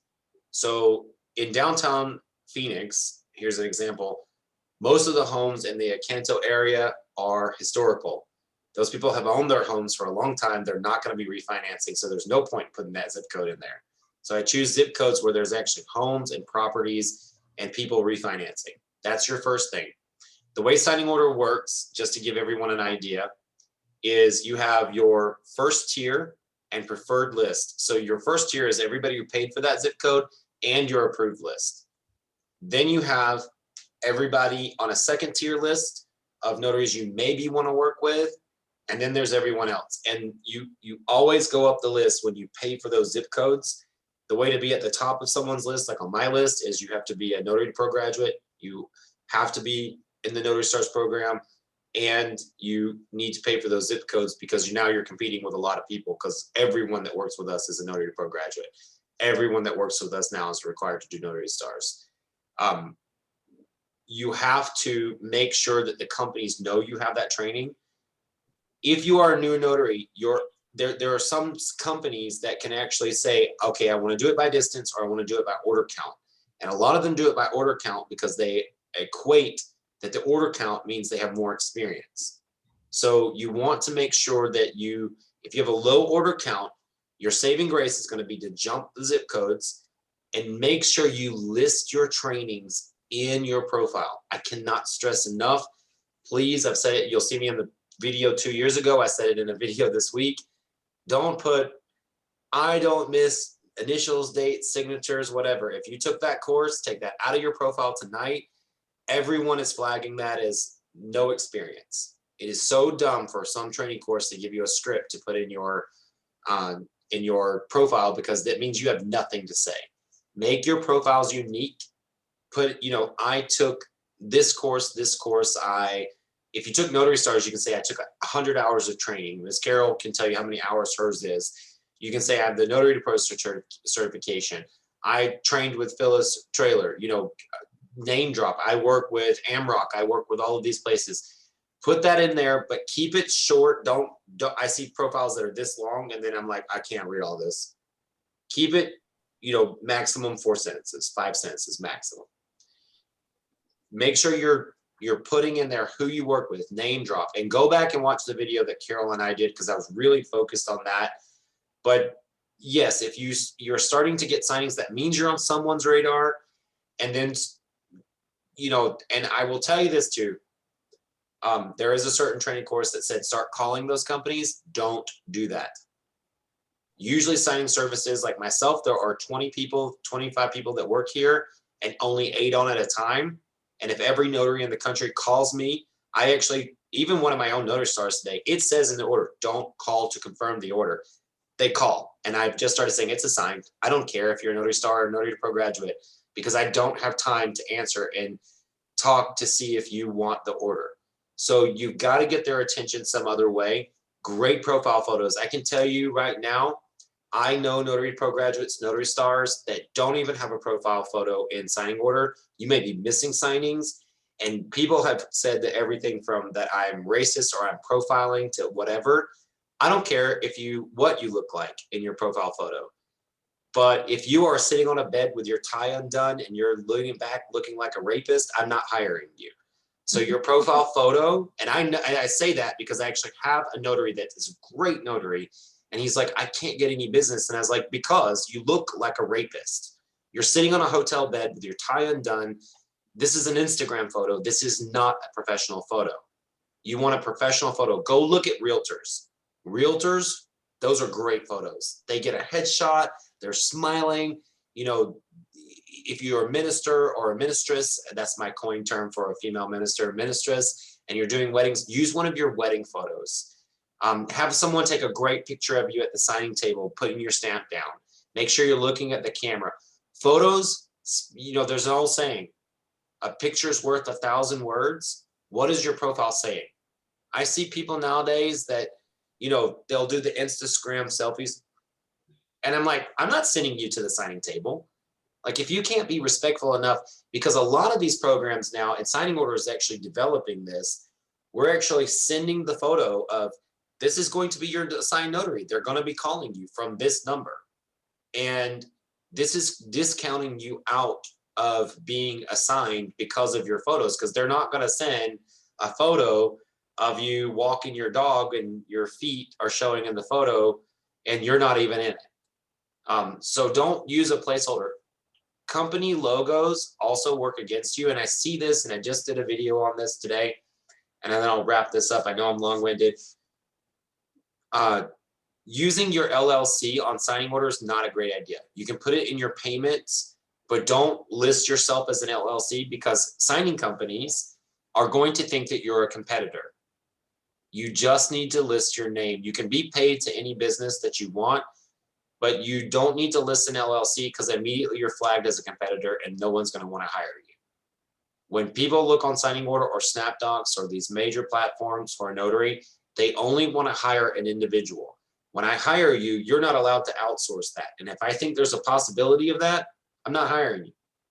And I know I start to get passionate and get very serious. I'm trying to smile now because I get really passionate on that. I really urge you to go back and watch the video that me and Miss Carol did. And I'll leave it on that note, because me and Miss Carol knocked that video over the park. It's got almost 9,000 views. I checked it today, and people comment to this day like, I love that video. And I'll kick it back to you, Ms. Hathout. You had one person who had their hand up and it probably got tired. 'cause Sorry. we're talking. So it's back down, but it was Jody Pope. So Jody, if you want to unmute yourself and ask your question, please feel free to do that now. Okay, hi, everybody. Actually, I was like, Ronnie said it all. And by the way, Ronnie, I'm like long-winded too. So, but he did get to the point of what I was going to say. I had this like stoppage. And the weird thing is I carry it in on me badly when I make a mistake. And I knew I had made a mistake, although I had fixed it. I didn't quite understand the acknowledgement at that time, the individual acknowledgement I needed to do. But I researched Notary Stars, and I got it fixed the same day, but it seemed like I wasn't getting any signings at that point. I mean, for like a good 4 or 5 days, even when I accepted them. But I went into my profile because I was in a class the next day with, and Ronnie was in it, and I believe you were too, Carol. And it was last month, and exactly what you had just said. And I went in my profile and just kind of changed about anything personal or, what I might have done in the past, and just literally listed what you'd said, what I'm in, what courses I'm gonna graduate in. And as soon as it seemed like I changed everything, I'm in the class right now for Notary 2 Pro. I attend as many, so I'll even list them. If I know I went to 2 or 3 that week, 2 or 3 live training sessions on Notary Stars. I'm a member of Notary Stars. And totally changed my profile. It literally seemed like in a few days it changed. So that was huge. And anyway, he had said everything. So thank you. Thank you, Ms. Jody. And I just looked up your profile while you were talking. Thank you. I appreciate it. Thank you. You bet. All right, guys, we are going to move on to the giveaway this evening because we're just about out of time here. So the item we are giving away is Clyde Hepner's Integrity Journal. Yeah. What I want you all to do is, oh wait, Wanda's got her hand up. Doggone it. Hang on here just a second. What I want you all to do, and we'll get back to Wanda real quick if it's a quick question. Type a number in the chat window between 1 and 50. Go. Can I do it since I know what the number is going to be? Can you do what? Type a number? Yeah. Since I know what the No. number is. Oh, wait. I already have that journal. And one of the Before- things I promise people, when we bring, Before you do anything, you guys, I want to give away a course. Okay, we'll do yours next. Hang on. Let's get Clyde's journal awarded here. and I always promise people before we buy or suggest anything that I will have a copy of it somehow. I actually didn't purchase this one like I do. Clyde sent it to me, but I've actually reviewed it, and it's actually really great. I don't know if you guys can see this, but I really like it. I can't wait to talk about it on the next one. There are things that I think are just really great about it. We have a winner. Is Oh my gosh. hardback, because I love hardback ones, but I will definitely use this one. We have a winner. The winner is Miss Christine Johnson from Washington. Yay! Woohoo! So how does she get that? How do we get that to her, Mr. Meckel? Well, Mr. Clyde, let's see if Mr. Clyde. You can order it from Amazon. We gave away a bunch of them, and you order it from Amazon and they ship it. You don't have to worry about shipping it. Well, she's getting it for free because she won it. Yeah, but you have to pay for shipping and the book. I think the way that we'll do it is Mr. Clyde is going to send her one. Oh, Yeah. okay. Yes, I actually have it. I have the actual one right here. It is going to go in the mail. You're gonna autograph it? I'll send a note. Mr. Clyde, if you could send Miss Beth, who was it that won again? Yeah. Christine Johnson. She's Okay. a Notary Stars member. Okay. She's out of Washington. I'm going to put my email in the chat. And if she just would send me her contact details to her address. I'll communicate with her and have it sent out. Perfect. Thank you, Clyde. Excellent. Thank you all for the support. I appreciate it. And then Miss Carol wants to give away a course, and I'm going to use anybody who wants a free. I got to clear this out. Hang on just a second. I can't do this again. Okay. Type a number between 1 and 25 in the window to win a course from Carol Ray's Notary to Pro. And we already have a winner. That was quick. All right, hang on here. I'm trying to get back up to the top, but everybody keeps typing. We've already got a winner. Stop typing because you're bumping my screen. Okay, here we go. Winner of Miss Carol Ray's Notary to Pro full training course. Is that basic or elite, Carol? Everything includes the graduate's website, which is forever. Everything. That would be Lily Lawrence. Lily Lawrence in California. Hey, Lily, send an email, if you will, to notary2pro@gmail.com, and we'll get you all set up. All right, guys. So before we sign off here, I want to go through and, oh, Wanda, I'm sorry, I almost forgot you, hon. Go ahead and unmute. We'll do you really quickly here. Miss Wanda. I just wanted to get the name of the video from Ronnie and Miss Carol. I'm No, gonna the YouTube, the name of the YouTube video. actually type that in the chat now. I'm gonna put the link directly to the video. Thank you. I'll put that so everybody that's on the video, but for those watching, it is called What Signing Agencies Are Looking For. And if you just type that into the YouTube, you're gonna see Notary to Pro and Notary Stars and what they're looking for. But I'm gonna put that in the chat, a direct link for that right now for everybody. Oh, I sent it to just one person. Let me send it to everyone. Sorry, Miss Claire, I sent it directly to you, but I'm gonna send it to everyone now.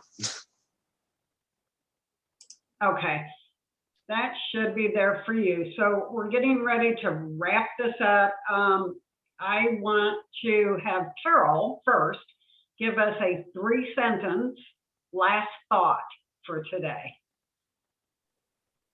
Oh, boy. I just want everybody out there to understand,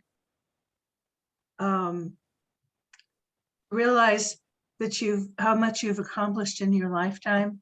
And as you get older and older, realize the value that you have made such a tremendous effect in so many people's lives in doing the work that you do. It's important work, and I bless you all. So Thank you. And Mr. Mickle, your one last thought, or did you already give us that? I kind of gave you that, but I want to also say that I love the partnership, and I won't just start saying, you know, Miss Carol, it's Miss Phyllis as well. I've really found a family in this group, and whether you're watching the replay or you're here tonight, I know tons of people watch the replay. There is a problem that existed in this industry a long time ago. I know Carol suffered it. I've suffered it. I'm sure Phyllis has suffered it. I know Miss Beth has suffered it, where there are people who go out and bark really loud in this industry to put us all down for what we do. And I love that we bring, and you know, our last episode, one of our not so happy persons right before we aired were drawing vulgar things on our screen and yelling out certain things, and we got that on lockdown right before we aired. And now this is why everyone's on mute and can't unmute themselves or do things unless we allow it. And why we're asking you to rename yourselves. we've come together. I mean, I think at our highest point tonight was 118 views. Our last episode was 184 views. We'll always have people who can and cannot make it, but the replays get lots of stuff. But in this industry, I want all of you to remember to shine bright. If you're here tonight, you got something in your soul that makes you want to be here. You're spending your time that you could be watching TV or spending with your family. I want you to just shine bright and never let anyone take that away from you. Don't listen to all the clatter on the internet about, the, excuse my language, bitchy, comments. Put that all behind you and just rise above it and invite someone next time to this. This is such a beautiful community and we can grow in numbers. There are so many people who still don't know about us yet. I know that people will watch the replays and they'll find out about us, but sometimes they still don't know how to register. So just make sure if you have a notary friend, bring them with you and let's grow our numbers and let's be loud and let's be heard professionally. That's awesome. Thank you so much. And Miss Phyllis, you're still here, right? Yep, Yes, you're I'm here. still here. I'm still here. I just want to remind everybody, do a little bit of diversifying in your business. Again, don't put all your eggs in one basket. Look at trying to generate multiple streams of income because you want to be around for a while, and you can be if you take that path, because everything that we do has ups and downs, and so being able to diversify um, will help you survive during the down periods in other areas of your business, and it's just so important. And I want to thank you guys for being here and thank all my colleagues for allowing me to be a part of this group. Thank you, Phyllis. And then my one last thought for everybody here is just to remind you that as you move forward in your career and in life, as you're going forward, just remember to reach behind you and grab that person next to you and take them along with you. Help somebody else out. Spread the love. All right, guys? Good night. Have a good evening. Thank you so very much. As we're signing off, everybody, I'd love for everybody to turn on their cameras. I'm going to actually do a full view, and I want this on the gallery. Just turn on your cameras and make sure you're waving. I want everyone that's watching the replay to know how much fun we had tonight, and I want to scroll through and show them how many people tuned in tonight, because it's kind of amazing. I still see people on the last page lighting up their cameras, but if you have the ability, if you ain't naked, turn those cameras on. Wave. Come on, Carol, wave at us. Yep. I love seeing those hands wave. All right, everybody. Y'all have a wonderful night, and thank you so much for tuning in.